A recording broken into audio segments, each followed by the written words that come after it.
petit vulgaire, petit vulgaire. Marimba, où sont tes explications, sont vraiment super. Petit vulgaire. Salut! Aujourd'hui, je vais te parler d'un animal terrible qui a des griffes, une très grande bouche et qui peut attraper ses proies en 1/16e de seconde. C'est bien sûr le terrible, le terrifiant, l'épouvantable, le cauchemardesque.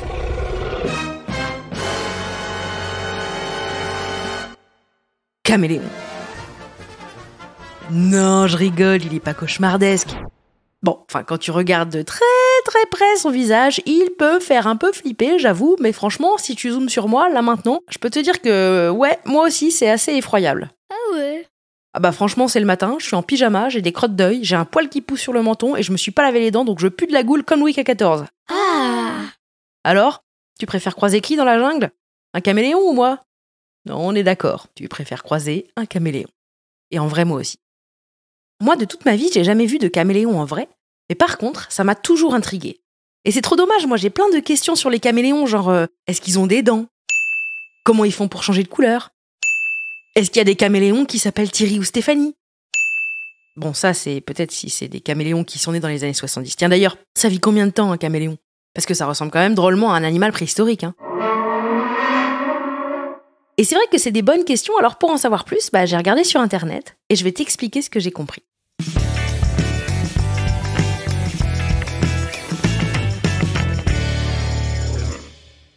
Des caméléons, il y en a plein de sortes, un peu moins de 200 exactement. En fonction de là où ils se trouvent dans le monde et de l'environnement dans lequel ils vivent, s'il fait chaud ou un peu plus froid, les espèces différentes ont développé des capacités et des couleurs qui sont elles aussi différentes. Il faut savoir un truc, c'est que globalement, les caméléons, leur but, c'est de ne rien glander de la journée. Les caméléons, c'est des ados le dimanche, quoi. S'ils peuvent rester sur leurs branches sans bouger pendant un max de temps, ils sont contents. Ils vivent entre 2 et 5 ans quand ils ne sont pas en captivité, mais en général, les femelles vivent moins longtemps à cause du de la chargement. Non, parce qu'elles font des bébés souvent, voilà. Donc c'est très fatigant pour elles. On en trouve beaucoup à Madagascar, mais globalement un peu partout en Afrique. Il y a d'autres endroits aussi, mais je me rappelle plus lesquels en fait. Ça craint. C'est un reptile.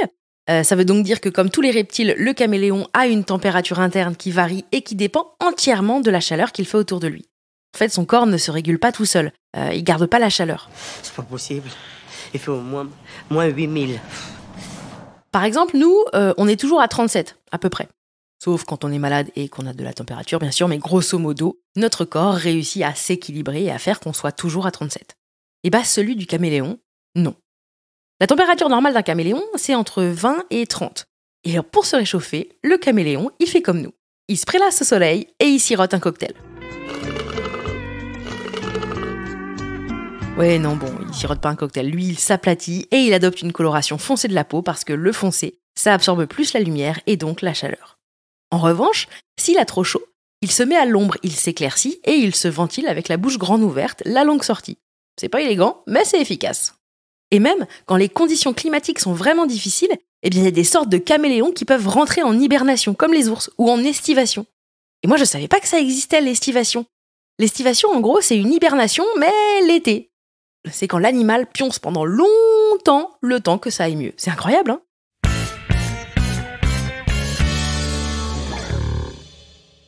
Bon, mais c'est comment, un caméléon? Un caméléon, ça a 4 pattes qui ont des petites mains et une queue. Leur queue, elles font en général 1,5 fois sa taille, et on dit qu'elle est préhensile. Ça veut dire qu'elle peut saisir des choses, ça veut dire attraper. Ça veut dire aussi qu'elle peut s'entourer autour d'une branche pour que le caméléon s'y tienne, et la serrer pour ne pas tomber. En fait, c'est un peu comme notre main d'humain ou d'humaine, par exemple, qui, elle, peut attraper et tenir des choses grâce au pouce. La queue des caméléons, c'est leur 5e membre. Et moi, je pensais que c'était préhensible, le mot. Mais non, préhensible, ça veut dire que c'est attrapable. C'est le contraire, en fait. Donc tu retiens. Préhensible, c'est attrapable. Préhensile, ça veut dire que ça peut attraper. Donc la queue des caméléons, elle est préhensile. Elle peut attraper. Et alors, c'est marrant parce que les mains des caméléons ont 5 petits doigts, exactement comme la plupart des humains. Sauf que les caméléons, leurs doigts, ils sont séparés. Et je vais t'expliquer comment c'est. Pour comprendre, mets ta main devant toi. Il faut qu'elle soit plate. Serre tous tes doigts. Oui, même le pouce. Il doit être collé au reste de la main, ton pouce. Maintenant, ton auriculaire, c'est le tout petit doigt, et puis aussi l'annulaire, c'est celui qui est juste à côté. tu les gardes collés et tu les écartes des 3 autres doigts. Et voilà, tu as une main de caméléon, ça fait une sorte de pince. En fait, à chaque patte, ils ont 3 doigts collés et 2 doigts collés aussi. En fait, ça les aide à se déplacer. Mais t'imagines si nous, on avait les mêmes? Ah bah ce serait hyper pas pratique pour écrire. Alors ça serait pas impossible, hein, mais ce serait moins facile. Alors vas-y, maintenant refais ta main de caméléon. Et bah si tu décolles le pouce, c'est plus une main de caméléon. Ce que tu as, c'est une façon de saluer dans la série Star Trek. Star Trek, c'est une série de vieux, tu connais pas, je pense, vu que tu es jeune. La chance, tu as ton avenir devant toi. Bon, après, l'avenir, c'est rarement derrière quelqu'un. Espace, frontière de l'infini, vers laquelle voyage notre vaisseau spatial. Sa mission de 5 ans, explorer de nouveaux mondes étranges, découvrir de nouvelles vies, d'autres civilisations, et au mépris du danger, avancer vers l'inconnu. Les caméléons, sinon, ils ont des yeux. Alors, je vais te faire un petit quiz. Tu penses qu'ils en ont combien, des yeux? Réponse A, 3 yeux. Réponse B, 2 yeux. Réponse C, 1000 yeux. Ou réponse D, 20 000 yeux.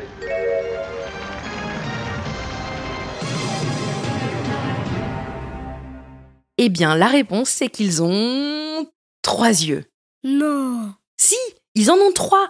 Et alors là, peut-être que tu te dis « Ah, mais en tout cas, c'est sûr que ça n'existe pas, le fait d'avoir 1000 yeux ou 20 000 yeux. » Et pardon, mais tu te trompes. T'as jamais entendu parler du livre de Jules Verne, 20 000 yeux sous les mers? Ah, c'est 20 000 yeux sous les mers? Ah, je savais pas. Non, mais j'ai demandé ça pour vérifier que toi, tu savais, voilà. Bon, et bah figure-toi qu'il y a quand même un animal qui a 1000 yeux. C'est un mollusque qui vit sous l'eau et qui s'appelle le chiton. Bon, bah déjà, il a un autre marrant. Mais tu sais, le pire, c'est qu'il voit pas super bien. Le gars, il a 1000 yeux, mais il voit un peu flou et pixelisé. C'est pas un truc de fou. C'est bien la peine d'avoir autant d'yeux si c'est pour être quand même un peu biglouche. Puis t'imagines ces lunettes à notre chitou, là? Ah bah ça doit être une galère à faire. Afflelou, il doit être dégoûté de devoir faire la 2e paire de lunettes gratuites, c'est sûr. Il est fou, Afflelou, il est fou. Bon, mais on n'est pas là pour parler du chitou, hein, mais bien du camélélé, qui a donc 3 yeux. Il y en a un, il est au milieu du front et il est caché, sous ses écailles. Tu sais ce que ça veut dire? Ça veut dire que j'ai pas compris comment il faisait pour voir avec. Moi, tu me mets un truc sur l'œil, bon bah je vois plus. Hein. Si je regarde comme ça, on me voit plus. On me voit, on me voit plus. On me voit, on me voit plus. On me voit plus, on me voit. On me voit plus. On me voit plus, on me voit. On me voit, on me voit plus. On me voit un peu, on me voit plus. On me voit. Bon, sinon, il a quand même 2 autres yeux qui sont de chaque côté de son visage. Alors, ils sont pas rentrés dans leur tête comme les nôtres, hein, non. Eux, ils sont sortis, et alors c'est incroyable, parce que leurs yeux, au camélélé, eh ben, ils fonctionnent séparément. Ça veut dire que le caméléon, il peut à la fois regarder devant et derrière lui. En fait, un caméléon peut voir à 90% verticalement et à 180 degrés horizontalement. Et alors, il a un angle mort de 18%. Un angle mort, ça veut dire que c'est un endroit, un angle de vue, hein, où il peut pas voir. Et alors lui, c'est juste au-dessus de sa tête. À mon avis, il doit tout le temps se demander s'il a mis sa casquette ou pas. Ah, et alors aussi, autre truc, il voit pas la nuit. Mais c'est pas grave, parce que la nuit, il dort. Bon, sauf s'il enchaîne les épisodes de Miraculous et qu'il arrive pas à s'arrêter, mais c'est quand même très rare qu'un caméléon regarde une coccinelle sans la manger. On va pas se mentir. Miraculous Ladybug.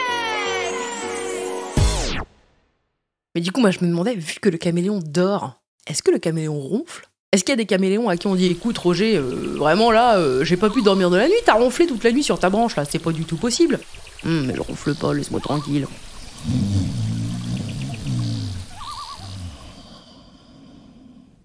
Il faut savoir que l'œil, c'est l'organe sensoriel le plus développé chez le caméléon. C'est son plus gros sens. Bon, alors, évidemment, il a d'autres sens, hein, bien sûr, par exemple le goût. Il maîtrise le goût, par exemple, il lèche les feuilles pour boire, les gouttes et tout. Et sinon aussi, pour vérifier que l'environnement qui l'entoure n'est pas dangereux, eh bien, il lèche les surfaces qui l'entourent. Bon, on juge pas. D'ailleurs, il a même pas d'oreille, non. Il peut entendre des sons très bas, très graves, mais sinon, franchement, entendre, c'est pas sa spécialité. Et alors, vu ses mains en pince, ça doit être hyper relou de parler en langue des signes. Sinon, je ne sais pas s'il a un nez et qu'il sent des trucs, mais en tout cas, clairement, voilà, ce qu'il faut retenir, c'est que la vue, c'est son point fort. C'est hyper important pour lui parce que, comme je vous l'ai dit, eh ben, il a un peu la flemme de tout, le caméléon. Il a la flemme de chasser, de se battre, etc. Donc, grâce à ses yeux, eh ben, il vérifie que tout va bien devant et derrière et sur les côtés, donc il n'a pas besoin d'un garde du corps. Il repère ses proies, il repère les dangers, et donc pour les protéger, ses yeux, hein, qui sont quand même comme des espèces de trésors, eh ben, il a une sorte de lunette de soleil intégrée dans ses yeux. C'est trop pratique. Comme ça, le soleil, eh ben, il ne les abîme pas. Bon, alors, il n'a pas d'oreille, mais en revanche, il a un truc incroyable, c'est sa langue. La langue des caméléons, c'est une sorte de catapulte qui est tout le temps armée. La langue, elle est aussi longue que le corps chez la plupart des caméléons, voire même plus longue chez certains. Et en fait, elle est toujours rangée dans la bouche. Quand un caméléon repère un truc qui a l'air délicieux, genre, au hasard, un criquet, ou une mouche, ou des oisillons, ou même des tout petits lézards. Alors oui, j'ai dit que c'était délicieux pour lui, j'ai pas dit que c'était délicieux pour nous. Bref, quand il repère un truc qu'il a envie de manger, eh ben il le fixe avec ses 2 yeux qui sont pas cachés. Et comme ça, il détermine la distance entre lui et son délicieux mets. Et si c'est trop près, d'ailleurs, il refuse de l'attraper. Mais si la distance est assez lointaine, eh bien, il le vise. Armez la langue! Et tac! La langue, elle part super vite. Et en 1/16e de seconde, bim, le bout de la langue part. C'est comme une petite ventouse qui colle et qui ramène direct l'animal dans sa bouche. La bouche qui a des dents. Hein. Alors, elles sont toutes petites et minuscules. Hein. Ils font le tour de la grande bouche, mais il a bien des dents. Mais il faut savoir que le caméléon, il mâche pas. Hein, ses dents, elles lui servent à mordre. Hein, elles lui servent pas à mâcher. Non, lui, le caméléon, il gobe, il avale direct. Ma mamie, elle dirait « Oh, wow, wow, tu mâches. Tu prends ton temps. » Non, les caméléons, ils ont pas le time. Ils mangent direct, bam, bam, boum. Un caméléon, ça fait entre 3 cm pour les tout petits et ça va jusqu'à 70 cm pour les plus grands. Donc en gros, les tout petits caméléons, c'est grand comme un crocodile. Haribo, hein, pas un vrai crocodile, un crocodile bonbon, quoi. Et pour les grands, 70 cm, je dirais que c'est grand comme un bébé de 6 mois. Mais attention, pas n'importe quel bébé, non. Un bébé multicolore. Oui, parce que les caméléons, ils ont plein de couleurs. En fait, pour moi, un caméléon, c'est un lézard qui fait du drag. Now sashay away. Hein? Attends, je te refais la blague si t'as pas compris. En fait, pour moi, un caméléon, c'est un lézard qui s'est déguisé en Elmer l'éléphant. Tu vois qui c'est, Elmer l'éléphant? C'est un éléphant qui est de toutes les couleurs. Parce que oui, je te l'ai dit, les caméléons, ils ont plein de couleurs. Alors d'abord, ils ont une couleur qui est adaptée à leur environnement naturel, hein, pour être en camouflage dans la nature et dans leur arbre. Oui, parce qu'il y a un truc que je t'ai pas dit en revanche, c'est que les caméléons, ils ne vont jamais marcher sur la terre, parce que c'est beaucoup trop dangereux pour eux. En effet, ils pourraient se faire manger par des grosses bébêtes. Donc eux, ils vivent dans les arbres. Ils sont là-haut, ils sont tranquillou bilou et ils sont très contents comme ça. Leur territoire, c'est une branche et basta, pas de chichi. Vivre dans un arbre, c'est être arboricole. Et après, j'ai réfléchi, je me disais, mais Tarzan, il vivait dans un arbre. Donc on peut dire que Tarzan était arboricole.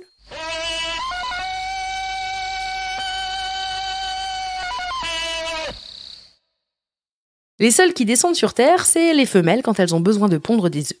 Alors il y a des sortes de caméléons qui pondent des œufs et il y en a d'autres qui donnent naissance à des petits caméléons déjà tout faits. Mais quand c'est comme ça, hop, et bien la mère elle accouche sur une branche et elle se barre.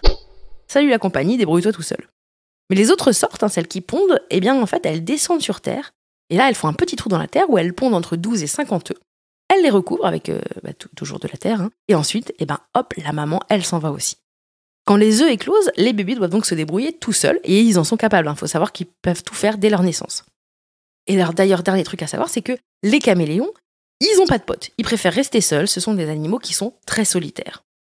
Bon, alors attends, j'en étais où? Oh, ça craint. Merci, tu pourrais suivre. Ah oui, voilà, je sais, j'en étais aux couleurs des caméléons. En fait, on pense souvent que si on met un damier noir et blanc derrière un caméléon, hop, eh ben le caméléon, il va prendre la couleur du damier. Que s'il marche sur un drapeau arc-en-ciel, hop, à chaque pas, il va changer de couleur. Mais en fait, non, pas du tout. C'est une rumeur. Chaque espèce possède une palette de couleurs qui lui est propre et qui évolue en fonction de son environnement. Mais c'est pas illimité. Il fait pas toutes les couleurs du monde. C'est pas un nuancier de Lux Valentine, le truc. Non, il y a des poulpes qui font ça, c'est vrai, mais pas les caméléons. En fait, le caméléon, il change de couleur en fonction de ses émotions. Trop cool. C'est trop cool. Tu vois le film Vice Versa où chaque émotion a une couleur? Et ben le caméléon, quand il ressent une émotion, il prend la couleur de son émotion. C'est super pratique. Non mais je sais pas toi, mais moi par exemple quand je suis fâchée contre quelqu'un, et ben j'arrive jamais à lui dire. Bah si j'étais un caméléon, et ben la personne elle le verrait tout de suite. T'es fâchée contre moi? Non. Marine, tes écailles sont devenues toutes rouges. Oui, tu m'énerves. On peut savoir pourquoi? Non. Pourquoi? Parce que j'ai oublié, voilà, et ça m'énerve encore plus. Ah oui, il était encore plus rouge qu'avant. Très très rouge là. C'est très très rouge là. Donc il change de couleur s'il est énervé, s'il a peur, s'il stresse ou s'il veut pécho ou ne pas pécho. En fait, la couleur, c'est sa façon de communiquer. Par exemple, en général, si un autre caméléon essaye de lui piquer sa branche, bah, il va stresser, être en colère et essayer d'impressionner son adversaire avec ses couleurs. La plupart des caméléons vont donc devenir majoritairement rouges, mais en tout cas, leurs couleurs vont devenir beaucoup plus vives. S'ils sont verts, bim, ils peuvent devenir jaune fluo. Dans ce cas-là où ils se sont attaqués, pour faire flipper son adversaire, le caméléon, il peut se gonfler d'air pour avoir l'air plus impressionnant, il peut changer de couleur, il peut avoir une marche très saccadée, et souvent, ça marche. Mais si ça marche pas, soit de désespoir, il se jette dans le vide. Bon, pour aller ailleurs, du coup, il tombera sur une autre branche. Soit, il va mordre avec ses dents. Et d'ailleurs, je vous ai pas dit, mais les caméléons n'ont pas de dents de lait. C'est tout de suite leurs dents définitives qu'ils ont. Donc les caméléons n'ont pas la petite souris qui passe. En même temps, la petite souris, elle va pas se galérer à monter dans un arbre. La petite souris, elle est pas arboricole. Bref. Quand il veut draguer, le caméléon, c'est la même chose. Il croise une femelle. Il choisit alors des couleurs majestueuses pour que la femelle dise « Waouh, mais quel dégradé sublime! Quelle palette de couleurs audacieuses! Il ressemble à une veste des iguales, c'est magnifique !» Quand elle trouve ça cool, il s'accouple. Mais si elle n'a pas envie, au bout qu'elle est déjà enceinte, alors pour faire comprendre qu'elle veut pas, elle devient toute noire, avec une petite ligne couleur rose saumon. Ah là, je vais te dire que quand tu deviens toute noire, le message y passe. La caméléone, en général, elle ne subit pas le harcèlement de branches. Et là, peut-être que tu te dis, mais ils font comment pour changer de couleur ? C'est très simple. Ah bon ? Non, j'ai menti, c'est hyper compliqué. Mais toi et moi, on assure, donc on va y arriver. En fait, la peau des caméléons, elle a plusieurs couches différentes. Ah ça, je savais pas. Tout son corps, comme nous d'ailleurs, est fait de cellules minuscules. Une cellule, c'est une sorte de boule microscopique qui contient toutes les infos de qui on est et de comment on est fabriqué. C'est une sorte de mini-boîte de Lego qui contient tout ce qu'il faut pour construire le Lego qu'on est. Mais il y a des cellules qui servent à des trucs différents. Le caméléon, sa peau, elle a une couche de cellules qui contient des pigments naturels. Donc en fait, des couleurs naturelles. Et donc en fait, en contact avec la lumière, ces pigments qui sont dans la cellule, ils renvoient cette couleur. Donc par exemple, si ces pigments sont jaunes, la lumière, va renvoyer du jaune. Et donc, on va voir du jaune. Facile. Mais sous cette couche de cellules normales, il y a une couche de cellules qui s'appelle des cellules iridophores. En gros, les cellules iridophores, c'est des cellules qui sont remplies de cristaux, qui eux aussi renvoient de la lumière. Alors, me demande pas à quoi ressemblent ces cristaux, j'en sais rien. Mais en revanche, je peux te dire qu'en fonction de comment sont placés ces cristaux dans la cellule, ils vont pas renvoyer la même couleur. Quand le camélélé est tranquille, détendu du slipe, les cristaux, ils renvoient plutôt du bleu. Mais quand d'un coup le caméléon il s'excite ou il s'énerve, ces cellules gonflent et donc les cristaux s'écartent. Et là, ça va renvoyer plutôt du jaune. Ensuite, pour connaître la couleur du caméléon, tu fais la couleur qui est renvoyée par les cristaux, plus la couleur naturelle des pigments renvoyés dans la première couche de cellules. Et donc c'est égal à la couleur du caméléon. Bon, par exemple, prenons un caméléon au hasard. Appelons-le Léon. Mettons qu'à la base, sa première couche de cellules contienne des pigments jaunes. Tu me suis ? C'est bon. Et que comme il est détendu du slip, ses cristaux sont serrés, et donc ils vont renvoyer du bleu. Tu me suis toujours ? Si tu fais pigment jaune de la première couche et renvoyer du bleu des cellules iridophores, jaune plus bleu, ça fait vert. Notre caméléon est donc vert. Mais si d'un coup Léon il s'énerve et que bim, ses cristaux s'écartent et renvoient du jaune aussi, jaune des cellules de la première couche plus jaune des cellules iridophores, ça fait jaune. Jaune plus jaune égale jaune. Le caméléon va donc devenir jaune. Il lui faut entre 30 secondes et 1 minute pour changer de couleur. Ah ça, je savais pas. C'est fou, hein ? Et d'ailleurs, figure-toi que les caméléons muent. Alors ça veut pas dire que soudain le caméléon il dit « Salut, je suis un caméléon, ça forte quoi ? Tu connais mon TikTok ? Moi c'est caméléon du 93 !» Non, ça veut dire qu'il change de peau entièrement, régulièrement. C'est trop bizarre, mais en gros, on dirait qu'il pèle comme s'il avait attrapé un gros coup de soleil. Bon, voilà, je crois qu'on a fait le tour, et oh là là, c'était un gros épisode, il y avait beaucoup d'infos. Je vais quand même terminer en te disant que c'est un animal qui est tellement incroyable qu'il y a beaucoup de marché noir pour lui. Oui, il y a du trafic de caméléons. C'est même le 3e trafic le plus gros du monde, c'est incroyable. Moi, je te le dis, ça m'énerve trop qu'il y ait du trafic d'animaux, ça me rend... énervé ? Comment tu sais ? Non, mais t'es toute rouge. Genre, toute rouge. Ouais. Voilà. Ça, c'était les caméléons, mais en petit vulgaire. Cet épisode de Petit Vulgaire a été écrit par Marine Baousson, c'est moi, coucou. Les petites voix sont celles de Jeannette et Elisa. Ça a été monté par Marine Quinson, réalisé et mis en musique par mon petit frère Romain Baousson et produit par Studio Brune. Si tu as aimé cet épisode, n'oublie pas d'en parler à toute ta bande de potes, de commenter et de lui mettre plein d'étoiles sur Apple Podcasts, Spotify, Kiku et toutes les applis de podcast préférées. Et aussi, bien sûr, de bien te brosser les dents tous les jours. C'est hyper important. Gros bisous et merci. Bisous. Bisous.